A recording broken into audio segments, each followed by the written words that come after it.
Pois bem, a primeira-ministra da Dinamarca respondeu a essas ameaças do governo norte-americano contra a Groenlândia. Ela afirmou que ataque contra o país seria o fim da OTAN, a Organização do Tratado do Atlântico Norte. Vamos ver o que ela disse.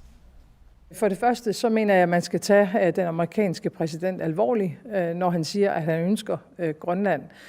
Men jeg vil også gøre klart, at hvis USA vælger at angribe et andet NATO-land militært, så hører alting op, altså inklusiv vores NATO og dermed den sikkerhed, som er blevet tilvejebragt siden afslutningen på 2. verdenskrig. Jeg er enig i, at det er vigtigt, at der er sikkerhed og fred og tryghed i det arktiske område. Det er jo derfor en af grundene til, at vi er med i NATO. Grønland er også med i NATO. Det er et fælles ansvar for de arktiske stater herunder kongeriget at sørge for, at der er sikkerhed og fred og frihed i det arktiske område. Men Danmark har altid været en god allieret til USA. Det ønsker vi fortsat at være.